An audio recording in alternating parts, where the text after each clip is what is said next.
Welcome everybody to Zooming Through Summer. My name is Kieran Gotra and we are doing call number 2 with Chelsea, who is a PA doing a cardiothoracic residency in surgery. Before we get started, I would just like to thank you, Chelsea, for taking your time out to do this, taking time out of your schedule because we know it's all hectic right now to speak with us. And I'll just let you introduce yourself and get started. All right. Hi, guys. So I'm Chelsea. So I'm a new graduate PA. I graduated in May and I'm doing a cardiothoracic surgery residency. I was a non-traditional PA student. I didn't come right out of undergrad. I took a few years off as I was a single mother so I could finish my prerequisites and then apply. So I applied the fiscal year of when I was 25 to 26, and the program that I chose to accept, I started when I was 27. So that's kind of a little bit about my background. And actually, I was one of the median ages in my program. There were many people in their 30s, as well as 2 people who were 22. So there's a lot of different age groups. So if you're kind of worried about like, am I too old? Am I too young? Like, it goes across the board for PAs. So that's kind of a little bit of my background. So. Okay. Just to get us started off, could you tell us more about your undergrad journey and how it led you all to become a PA? Yeah, so I did my undergraduate at Niagara University. I did a double major in biochemistry and psychology. And actually, I didn't even know what a PA was in undergrad. I didn't know I wanted to be a PA. I always thought I wanted to be a physician. I wanted to be a psychiatrist, which is why I did a double major. And then I became pregnant in undergrad and thought my life was pretty much over and that I wasn't going to be able to pursue medicine, which is very inaccurate looking back, but I'm glad it happened that way because when I did graduate, I started working as a tech in medicine because I needed a job to support my son. And that's actually how I met PAs. And I realized that their work-life balance, as well as still being able to diagnose, treat, educate patients, was perfect for what I wanted in medicine. So actually, I didn't even know what a PA was in undergrad. I did my whole undergraduate, like, extracurriculars and those types of things geared towards pursuing medical school initially. Okay, that's great. Pursuing it and so for extracurricular wise in undergrad, like what would you suggest like for a typical student who's like freshman, sophomore, getting started? What type of extracurriculars can I do to get see more experience with a PA, and what are some important steps I could take to become a PA? So in undergrad, I think it's very important to do volunteering experience. PA schools really value that. They want to see you give back to your community and they want to see you be involved. And it's not just, oh, I did, 10 1-hour community services. I mean, those are still valuable, but pick something that you consistently do. Like, you volunteered your time every Monday to coach a soccer team, or it can be even something non-medical, but giving back to your community in any way you can. So volunteering is definitely a huge aspect. So if you can join clubs like biology clubs, American Chemical Societies, those were 2 that I was involved in, that you can give back, working at soup kitchens, homeless shelters, all sorts of things, doing cemetery cleanups. There are actually a lot of those where you can go like rake leaves. I did that. I joined a sorority, which was heavily weighted on community service. So actually I was required to do, I think, 20 hours a semester of community service. So I had quite a bit of that. Mm-hmm. I did like breast cancer walks. I did, we did like pie a sister in the face, and we donated all of that money to Relay for Life for cancer, those types of things. So I think it's really important to get involved in undergrad. Your studies are very important, do not get me wrong, but volunteering and community service is huge in the PA community. So that I definitely would suggest for a traditional student applying right out of undergrad. I think those can make you more competitive. So you don't necessarily have to be doing all medical volunteering, and you don't have to be just so engulfed. It's like okay to have other interests and stuff. Absolutely. They Okay. like well-rounded applicants. They want to see that you're a person. That's all about being a PA is we're very personable, we're motivating, we're exciting. We like to see like what makes you different from me. We like to learn from those things. So we're definitely a team-based, collaboration-based approach, and we like to learn from different people's experiences. Right. That's like I feel like that would also be less stressful on you as well, not just having a constant medical focus. Like you can like branch out and explore other interests as well. Like that's cool. So, were there any jobs that you did in a clinical setting during undergrad as a pre-PA? And like, what kind of jobs would you recommend that a student who wants to pursue a PA degree, like, what should they do, like, jobs wise? So in undergrad, I did like a home health aide. I think they're called direct support professionals now. So I worked with adults with disabilities like on weekends and stuff, basically doing, help feeding them, taking them on outings, those types of things. And actually it counts as patient care experience because you have to be CPR certified. So that's a really good thing that you can do in undergrad. I did all of my medical experience after undergrad, obviously, because I was a non-traditional student, but you also could do that if you want to work in undergrad as well. I know some people don't like working in undergrad, so that might be a little too much to balance with your extracurriculars, your studies, etc. But you very well could do that. So like my background after undergrad was I did psychiatric technician as well as orthopedic technician. Mhm. So those gave me a lot of my patient care hours. I did a lot of hands-on experience, and you could do those. I didn't need a certification for any of those. I was your run-of-the-mill tech. I was trained on the job, and I got great experiences from those. And I know that those are held very valuably in PA school as well. And you could do that in undergrad. So, like, if I wanted to find a job like that, could I just type it into Google, like, jobs near me for that, and then just apply? Would Yeah, that so I actually looked at hospitals in my area. I specifically went to their web pages and went to, if you go under like careers, then you can say all jobs if you want. I filtered out anything that required a certification. That's how I did it. But you absolutely could just Google medical assisting jobs without the medical assistant title or being registered. right? There are Mhm. some tech jobs that you have to have a certification for, like a surgical tech. There's no way you can be a surgical tech without a surgical tech license. So Right.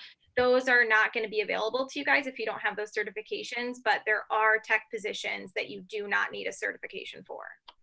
Okay. So, after you've done all that, like you've got your extracurriculars, you've got your jobs, like you've got your well-formed application. How did you start the application process, and like what did you go through, and just like how did you get the letters of rec, and do you have any tips for like personal statement and just formulating your application? Yeah, so when it came to CASPA, I had started looking at what the requirements were at least, I want to say 2 months before it even opens. So it opens in April, I think like mid-April. And I made sure I knew what every piece involved in applying to PA school was going to involve. I looked at schools prior to even CASPA opening, and CASPA gives you a list of every requirement for every single school that you could apply to. So it gives you more information than sometimes you can find on their websites. But I Mhm. suggest looking early because a lot of schools will have rolling admissions. So, they are going to have their deadline like, oh, your application is due August 1st and supplementals are due by September.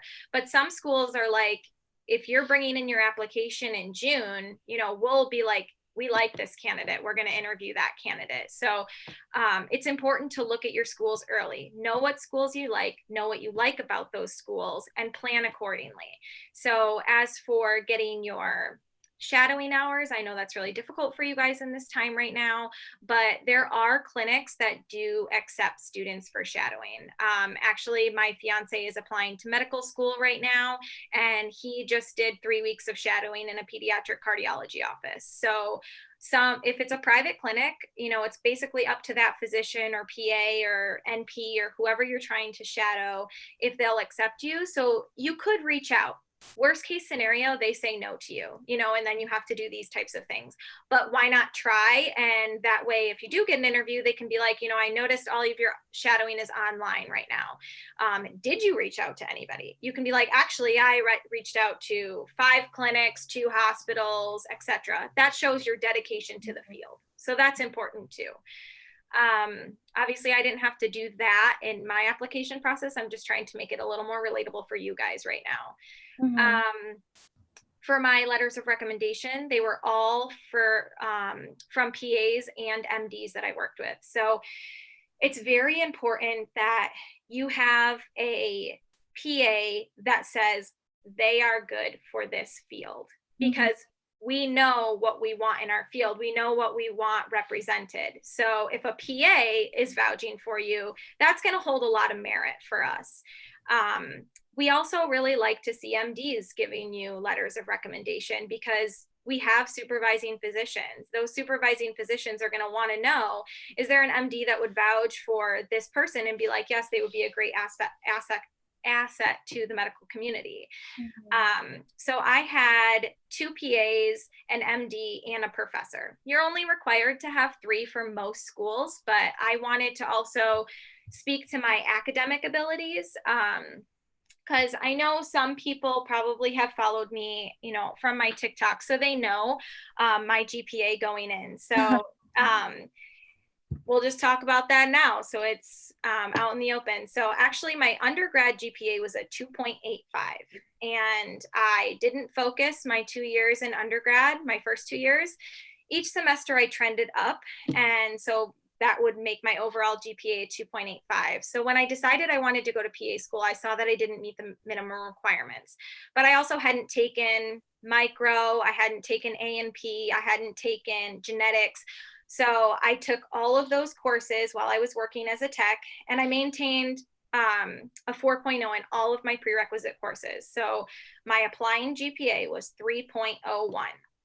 And do not let that deter you. Yes, GPA is important, so I'm not saying slack in your courses by any means, but you can get accepted with a low GPA. There are a lot of people who are like, no, the average GPA is 3.7. Yeah, that is the average GPA, but you have to remember that's an average, and there are outliers. And in PA school, I had a 4.0 every single semester for all 2.5 years. Wow. I was nominated for the National Society of PAs, and I was inducted at graduation, and I didn't realize I was getting that. My program nominated me. So you can turn it around. You're not defined by your past experiences. A lot of us are young when we enter college. You're 17, 18. I was 17 as a freshman.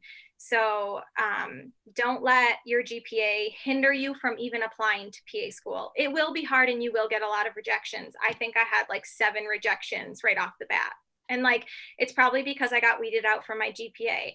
But you're going to have programs that are like, look at their volunteer experience, look at their patient care experience, look at these letters of rec, look at this personal statement. You can tell she has a passion for the field, or he has a passion for the field.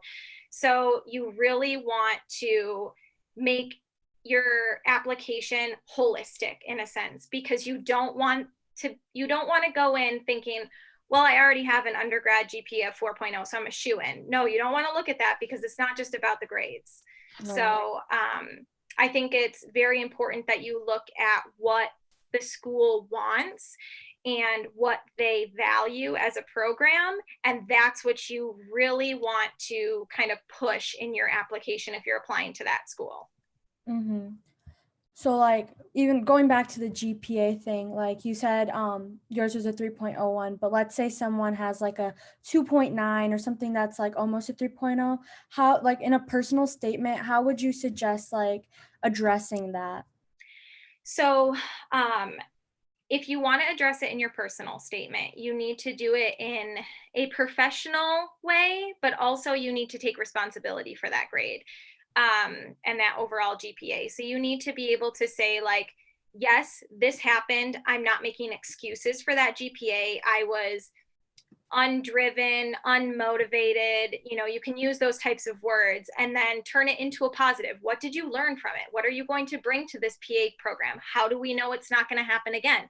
Did you change your study habits? Was there some big life experience that did alter like one semester of your GPA where like maybe you got like a 0.9 and it just tanked your overall? There are things like that, where a death in the family can be a huge altering factor in some applicants' life. I know someone in my program who was like that. And even though they had a 3, like 8 every other time, their one semester really tanked their GPA. So they wrote about that. So you can address those things. I chose not to address my undergrad grades in my personal statement, mainly because I wanted them to meet me in person. I addressed it in my interviews. So my personal statement had nothing to do with any of the grades of my undergrad GPA, and I still managed to get interviews. So I don't think it's mandatory to address a low GPA in your personal statement, but it's also not wrong. You can do it both ways. Mm-hmm.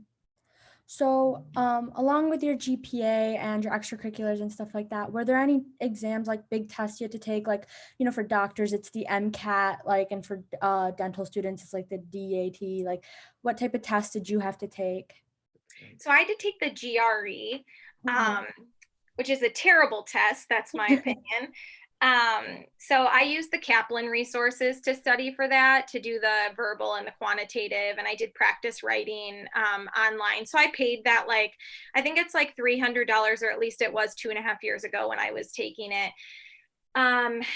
It's a standardized test. It's kind of a brutal test. It really has not much to do with medicine. I think it's more assessing, are you able to read medical literature and high intense vocabulary? I really think that that's what they're assessing in that.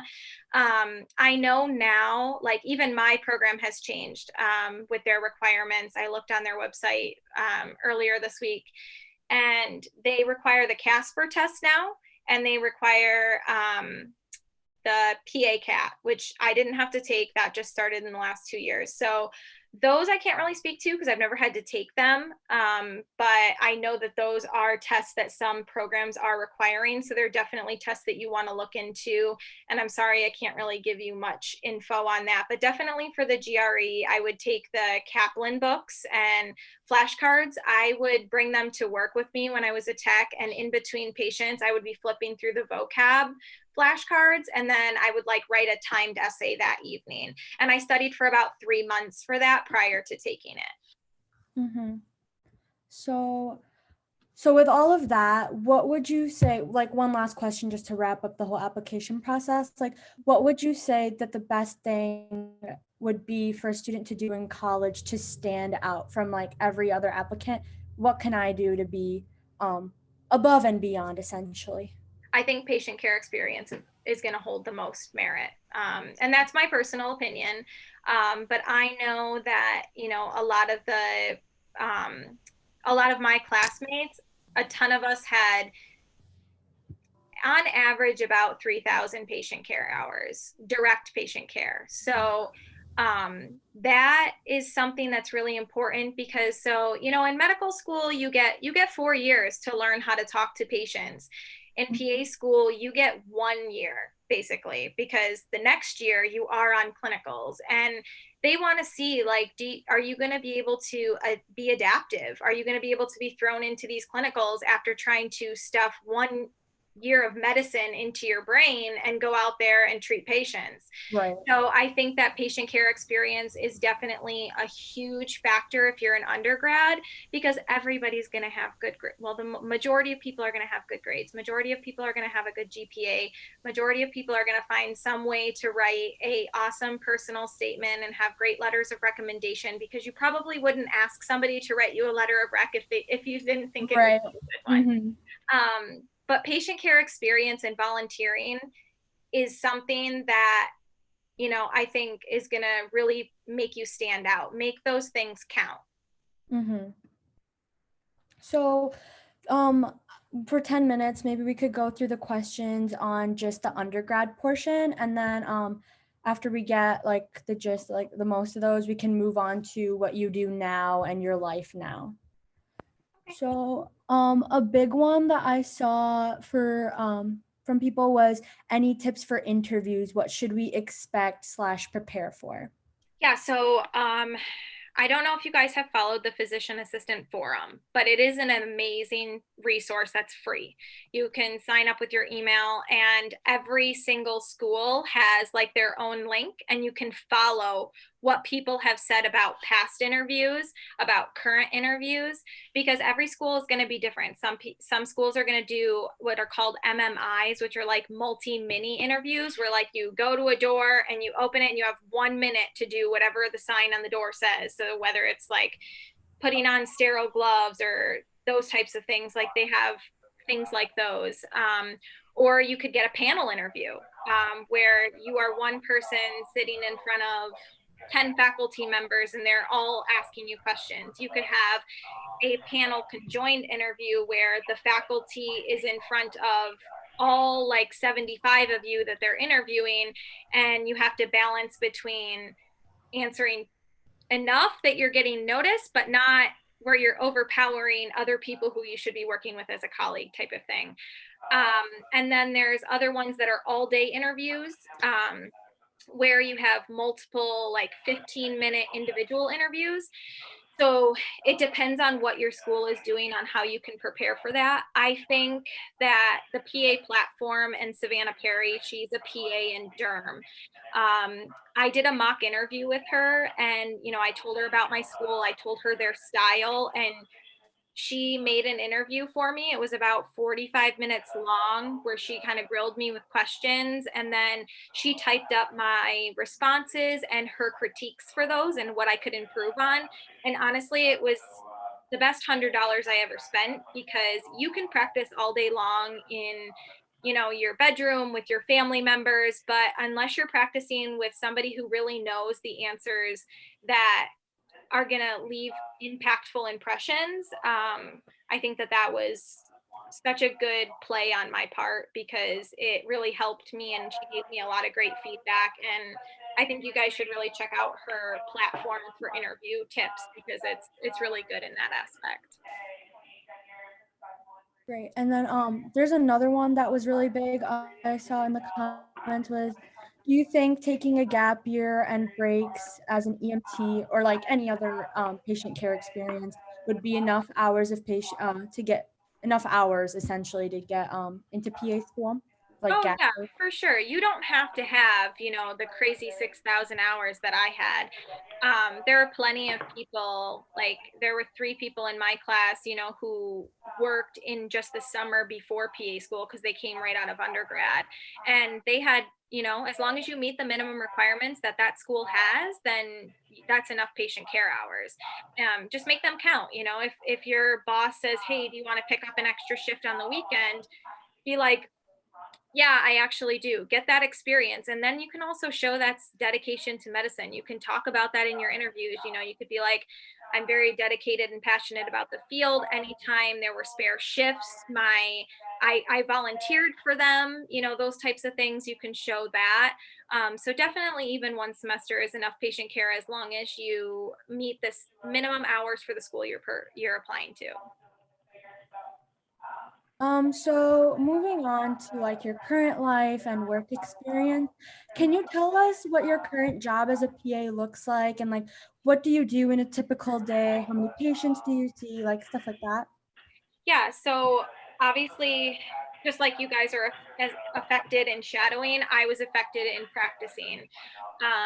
So I actually, my start date got pushed back because of COVID. So licensing and credentialing and taking my boards all got pushed back. So I haven't started yet. I actually moved to New Hampshire next Friday. That's why my house looks such a mess right now. I'm sorry for that.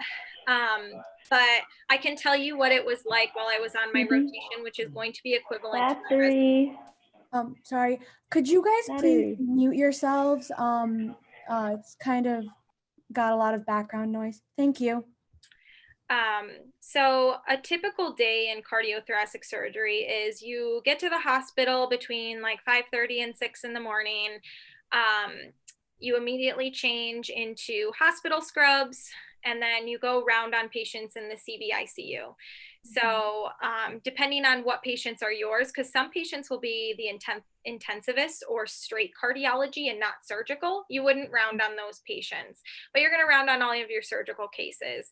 And then you're going to report off to either the nurse practitioner PA who will be managing the floor while you're in cases.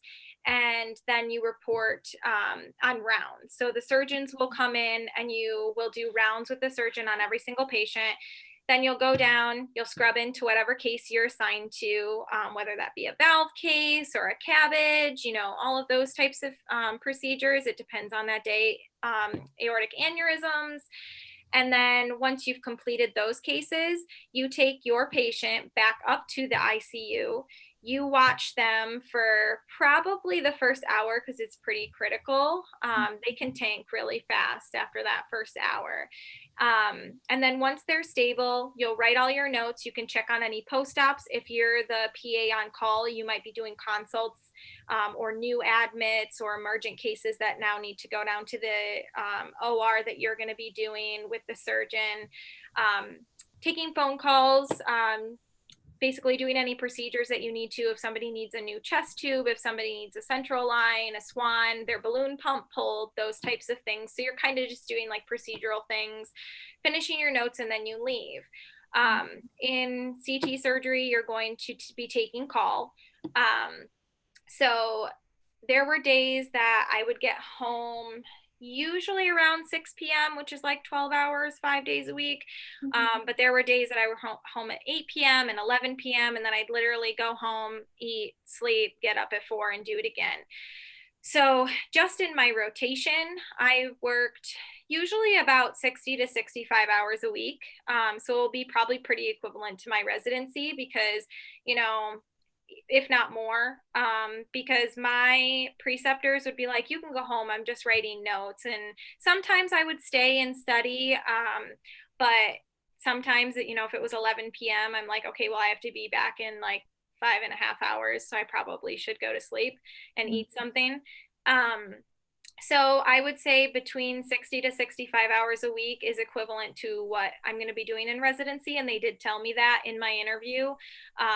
That's about what the current residents were working at the time, because it is a demanding field. So you have to be okay with a very flexible schedule. You're going to work weekends if you're on call. You're going to take night call. You have to know that, a 4-hour case can turn into 12 hours. I remember going to the OR and I didn't eat breakfast that morning and I should have. And it was just supposed to be a quick valve for 4 hours. And we were in there for almost 16 hours and I didn't eat anything that day. So that was rough. And I was a little shaky when I was suturing because I was very hungry and low on blood sugar. But you have to know that that can definitely change if you're thinking of a surgical field. Like, it's very unpredictable. So it's hard to give you a set hard and fast of what every day looks like, because you could have no cases that day, or you could have 3 emergent cases from, other hospitals that can't do cardiac surgery. And now you're running to the OR for 3 ruptured aneurysms, those types of things. So it's very unpredictable in a sense. So how did you know that this was for you? Like, how did you pick cardiothoracic surgery? Like, that's crazy. So I went in to PA school not ever intending on doing surgery. Even when I got to my clinical rotations, my second rotation was Gen Surg. And I was like, it's just 5 weeks. You can do anything for 5 weeks. I was not looking forward to surgery. And I loved it. And it was one of my most favorite rotations. That surgeon had offered me a job. He still wants me to come back. He wrote my letter of rec for CT surgery. And I was like, you know what? I wonder if I can get any of more of my rotations in any surgical field, because I really like this. And I think I want to do gen surgery when I graduate. So I told my program that. And so my OBGYN rotation, they made surgical, and loved that too. I got to do so much, and I spent so many hours in the OR with my OBGYN. He was a fertility doctor too, so I got to do a lot of like IUIs and those types of things, which was awesome. And so I was like, well, I really like cardiology. and I really like surgery. I wonder if I can blend the two. And so we got an email about a cardiac surgeon who was willing to take a PA from my program for 5 weeks. And I emailed back and I said, I'm interested. And from day one through the whole 5 weeks, I was obsessed with it and I couldn't imagine doing anything else. And even though I had offers in general surgery, I had offers in orthopedic surgery because that was my other elective. I was like, I would regret it. I need to be in cardiac surgery. This is what I need to do. So my cardiac rotation had offered me a job, and COVID pushed it back for a while. So I accepted other interviews. I decided to apply to this residency because most cardiothoracic surgery jobs, you have to have 5 years experience. The only reason my elective was willing to hire me was because I did my elective there. So they knew my knowledge base, they knew my drive for the field because it is demanding. And not many people like working 65 hours. Yeah, It's really not a normal thing to lot. like. I'd rather be in the OR than, at home. Like, it's just a very exciting field for me. So, if that's something you're interested in, a very like specialized field like that, then on your rotations, advocate for yourself. Be like, I'm really interested in surgery and I know that, you can only have so many hours in 5 weeks. Like, can I do a surgical OBGYN rotation? Can I do 2 surgical electives? That's how I got 4 surgical rotations, was by advocating for myself. So I think that that's very important to do, if you can. Some programs don't. I know, a couple of students that I've met on rotations from other programs, and they're like, oh, we never got to pick our rotations. So if you are interviewing, ask those students that. Be like, do you get to pick your rotations or have a say in your rotations? So like my program, we didn't get to pick exactly where we were going, but we could advocate and be like, if there is something in this area, can you put me there? And they would work really hard to do that. Sometimes they couldn't, but sometimes they could. So I would make sure that you ask any current students at any programs you guys will be interviewing at, if they have a say in their rotations, especially if you're interested in those types of fields. Like, how long does residency last for you, and compared to like other PA residencies? Like, I know there's derm, there's so many, I can't even list them all, but like how long is it in comparison to others? So mine is 12 months. And that's like not a hard and fast rule. So when I accepted the residency, they told me, we want you to be here the whole 12 months. That's how you're going to get your certificate. But if a job were to hire you and say you had to start at month 10, we would meet as a committee and say, do we think that she's ready to have her certificate 2 months early? And they said they have done that for people before. So it's really not a hard and fast like PA program where like you cannot graduate till you graduate, because technically I'm a board certified PA. I could practice right now if I wanted to. I'm choosing to have more structured learning in a very intense field. So there is a difference. So when I'm in the ICU, I am treated like a PA. I get to make my own medical decisions, etc. I'm really the student in the OR, and it's because I'm learning how to do things that I actually didn't get to do in PA school. So I'm getting trained in bronchoscopies. I'm getting trained in how to harvest the vein by myself. So I get to actually start my own mini surgery on the leg by myself. The surgeon's not down at the leg with me, those types of things. So that's really why I chose a residency, is because I felt that coming out of that, I was going to be so much more marketable. I could go anywhere. And I'm going to be more confident in my abilities. A lot of these patients are intubated and sedated. They can't tell you what's wrong with them. Whereas like I can walk into, my family practice clinic and be like, what brings you in today? What are your symptoms? Tell me about that. Ask those types of questions. These patients, I have to look at their numbers on the wall and be able to formulate, are they okay versus are they not okay? And what do I want to do for them when they can't tell me like, oh, it hurts here or anything like that. So I just wanted more experience, and that's not for everyone. I very well could have taken a new grad position. It's just, it's the difference between training for 3 months and being expected to be able to function at the same level as somebody who's working there for 25 years? Or do I want 12 months where I can be like, it's okay, like I don't know how to do this. Can we go over it? And you don't lose any sort of respect in that aspect because they're like, yes, please ask questions, you know, those types of things. My classmate she accepted dermatology position, and they're making her do a 3-month residency prior to her like practicing. So I think twice a week she's sending me pictures, and she's been studying. She does like a didactic portion where she's in the classroom, basically learning all sorts of derm. But then twice a week she's not shadowing, but seeing patients with another PA. She doesn't have her own patients yet. And that's how they're kind of training her. So it's like a residency, not residency. So that could be a little bit different, but most are going to be 12 months. Okay. A common question that I'm seeing in here, I've seen it so many times, is do you get paid in residency, and like how much is it compared to a normal PA? And also, while we're talking about residency, do you take tests and study during residency as well? So I do get paid in residency. It's obviously much lower than a new grad salary, but you get paid more out of residency. So when I apply to jobs, it's counted as experience, and it's counted as in more depth experience. You actually get a higher salary coming out of residency, and you can negotiate those contracts because you're like, well, I have a certification in this exact field, so I would like to be credited for that. I'm not a new grad. I do have a year of intensive training, those types of things. So salaries can range. There are 2 other classmates of mine who accepted residencies. One was just like a general surgical residency, and another one accepted a emergency residency, and all 3 of us are getting paid differently. So it really depends on that program. But most of them range anywhere from 50 to 75,000. So it's essentially like medical residents. They make like 50 to 60,000 a year. You don't make much, but what you get out of it is so much better because you don't have to pay for the residency at all.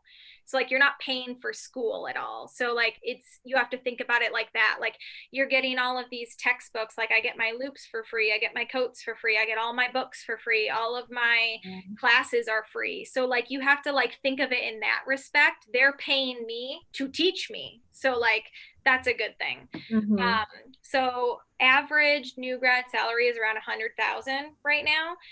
So yeah, I do get paid significantly less than a lot of my classmates, but I'll be able to ask for more in a year. And I feel like my decision, because of the field I'm in, was the best decision for me. Had I wanted to go into internal med, family med, peds, anything like that, I wouldn't have done a residency. It was specifically because I was doing such an intense surgical training specifically. And just an overall, like, if you were a freshman at undergrad, would you pick this journey again over like nurse practitioner or a doctor, MD, DO? Like, would you pick it all again? Yep, absolutely. Absolutely. It was the best decision of my life. And you know, PAs are huge on lifelong learning. And I think that's really important to know in medicine because it's really easy to get into a routine and be like, yeah, I mean, I've been doing this for 30 years. I know what I'm doing. I remember being on my internal medicine rotation, and we had a patient, and I was like, I think she has this disease. And my preceptor was like, nah, I don't think so. And he was a very well respected PA. You know, he had been practicing, I think it was close to 35 years. And so I doubted myself because I'm like, what do I know? You know, I've been in PA school for a year and a half. And they consulted a rheumatologist, and he said, well, because this diagnosis is so high, I think we should run these tests. And he goes, wow, my student said that to me today. And, you know, it made me feel really good because, like, just because you're a student, it's okay to, like, voice your opinion. Like, sometimes you get in such a routine that you kind of forget to see other things. And those new motivated students are going to come in and be like, let's do this, let's order this test. And, they can be right. So like, that's a huge part of being a PA is he literally looked at me and he's like, you got that. You're the reason that we diagnosed this patient. Like she's been in the hospital for 3 weeks. You come along and we figure it out. Like, Mhm. so like, they're very humble people. They're willing, and obviously there are going to be some that you will come across that maybe aren't, but the majority of PAs are, and that's what I love about the field is they're not afraid to admit when they're wrong, and they're not afraid to admit when someone else is right. And I hope to be like that for the rest of my life. So I would do it again. That's awesome. That's actually really cool that you got to diagnose that when everyone else was struggling. So, like, what would you say to someone who's struggling between picking between nurse practitioner or doctor and PA? Like, what would you tell them? So for MD, obviously it's going to be a lot of schooling. You have to pick a specialty. So PAs do not have to pick specialties. We have lateral mobility. So I can work in cardiac surgery for 10 years and then I decide I want to work in pediatrics and I can, and I'm allowed. A physician can't do that and neither can a nurse practitioner. So that was a huge factor for me as I was like, well, what if I pick a specialty and I don't like it? Because I always thought I was going to do, psych or ortho. And when I rotated in both of them, I'm like, this isn't the life for me. This isn't what I see myself doing. And what if I had chose psych NP or medical school and I was in psychiatric residency and I was like, this is not what I want to do for the rest of my life. I'd be miserable. So I really like that about the PA field. I also was a mom when I applied and I didn't want to be away for 8 years, 4 years of medical school, Mhm. 4 years of residency. Plus sometimes they're 7-year residencies. And so 2.5 years of being away from my son was more ideal for me. I'm also okay not being the top dog. I'm okay saying that I need help and I'm okay being like, I should look to my physician for this. But if I am the physician, who do you kind of turn to when you don't know what's wrong with the patient? Like, so I like that about the PA aspect as well. But they're both great fields. Mhm. So if you want to pursue medical doctor, that is perfectly fine. That was just reasons why I chose between those two. For NP, they're trained in the nursing model, and I really wanted to be trained as similar to a physician as I could. So PAs are trained in the medical model. So we learn everything they learn in medical school in crunch time. So you learn it in 1 year, they get 4 years. So they learn it a little more in depth pathophys wise, because, like my friend Thomas was in medical school while I was in PA school. He got 4 months for GI. I got 2 weeks to learn GI. So like you have to look at it in that respect too. Mhm. So like they get to learn it a lot more in depth, pathophys why, but you're learning the same things that they are. You're learning that you need to diagnose a disease based off XYZ, and nursing is just a little more of a holistic approach, which isn't wrong by any means. It just wasn't the way I wanted to be trained. And I would have to go back and get my RN because I'm not an RN. So you have to be an RN and then you can be an NP. And I was like, well, why would I take 2 sets of boards to become an advanced practitioner when I can go right to PA school? So also still a great field. I know a ton of amazing NPs, and essentially treating the patient really isn't that different. It's just the way you learn how to approach that patient. That's Mhm. really the difference. Right. You mentioned in there about like you get to pick your specialty because it's so easy to switch specialties too because like it's not as long as it would be for like an MD or something. Mm-hmm. So how do you go about the approach of like switching a residency? So if I'm like in derm and I decide all of a sudden like I don't like it and I want to switch, like how do I do that? You literally just apply. You can just change. You don't need to go back and get any certifications. I mean, it would help if like your CME probably was geared toward a different specialty. Um, so CME is continuing medical educations, and that's where we have to do like 100 hours every 2 years to maintain certification. So say I wanted to do pediatrics, I probably would put my CME money towards anything pediatric based, like vaccines, those types of things. But when I was applying for residency, there was actually a PA who was applying for the residency. I know because we were in the interview together, and she wasn't in cardiac or thoracic at all. And she was just like, I'm looking for a change. And so I decided I wanted to go to CT surgery, but they don't accept somebody without experience. So I decided to apply to a residency. I was like, oh, that's really interesting. So that's an example where she just, she just went for it. Like, you can just do it. You don't have to go back and explain yourself. But they probably would question, oh, you've done this for so long. What even interested you in this? And you could be like, oh, I learned in this CME that XYZ, this is why I want to change specialties. And you just can. Mm-hmm. Wow. I didn't realize it was like you can just apply and just move. That's actually kind of neat.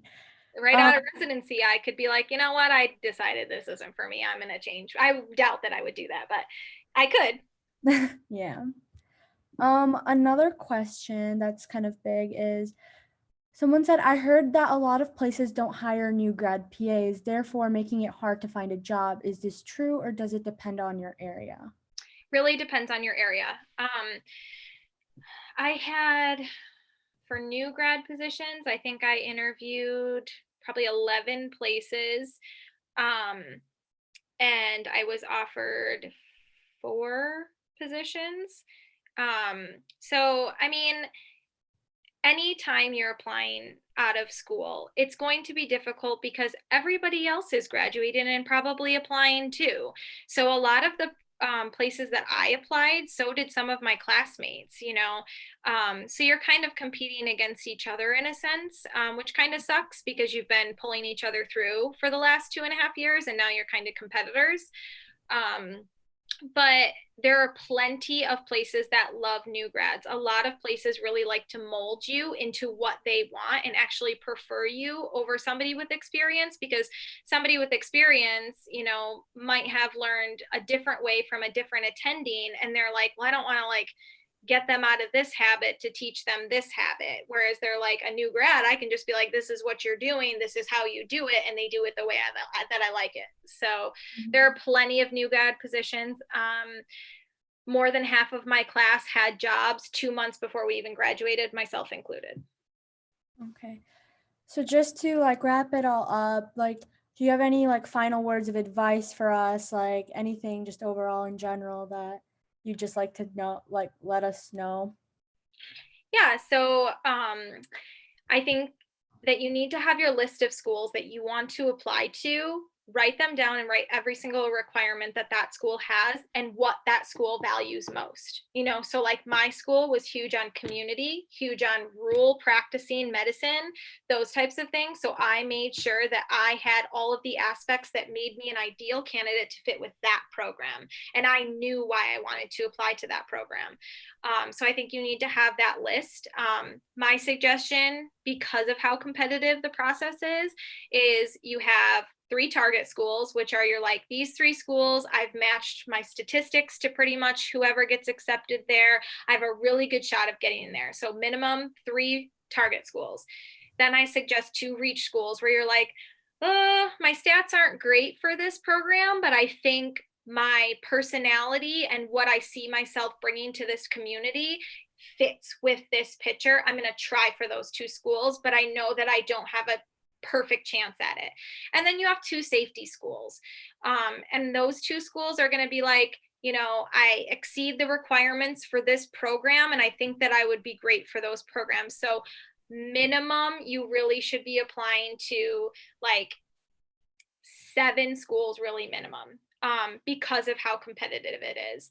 I do know people who have applied to one program and got into that program, and those are great. But if you're going to be spending all this money and going through the process, why not just give it your all so that you only have to do it that one time? So knowing every requirement for every school, and do not listen to people who tell you you can't do it. I am a prime example of that. And that's why I like motivating pre-PA students, is because I've seen a lot of people put other people down for their GPA, their patient care hours, their lack of volunteering, their lack of leadership experience, XYZ. And I'm like, you are not defined by anything in your past. It's just, what are you going to bring to the future, and what are you going to bring to our profession? So my big thing is I'm going to advocate for any student who feels like they're the underdog, because I was the underdog. And did I get a lot of rejections? Yes. And everyone hurt just as bad. So you are going to get rejections, and do not think you won't, because everyone in my program who was accepted was like, dude, those rejections were rough, and it sucks. But you have to know that there will be someone on that admissions committee. You only need one person to fight for you. You only need one person to see something in you and is like, this person deserves an interview. And you only need to find one person on that admissions committee to be like, this person needs to be in our program. So those are things you want to do, is you want to tailor your application to that program. Don't make it broad. Find schools that are very similar, apply to them, and try to make, the 2 reach, 3 target, 2 safety. And I think that those are all going to help anybody. Thank you so much. That's really great advice for someone who might not know like what to do, because it's like a super complicated process, and just with everything going on, it's just a lot. So thank you so much for coming and speaking with us. It means a lot. And I see you guys are asking if we can use this as virtual shadowing, and if this counts as clinical hours. So if you guys do write this down, I would write it down as clinical experience, and you could just describe it as receive the opportunity to discuss medical topics related with PA and other healthcare specialties. And if you decide to join other Zoom sessions. And this experience was obviously not hands-on, and I would include that because it's important to specify, but it did, like, you could explain how it provided an overview about how it could impact you and like what you learned and how the overall format was. And you can say anything related to how it was for you. And experience is experience, guys. So being able to list this is better than being able to list nothing, which is the only other option at this point with the virus going on. So thank you all for coming.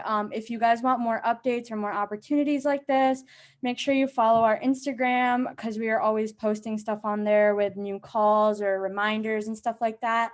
And we will see you all next time. Bye. Thank you guys for coming.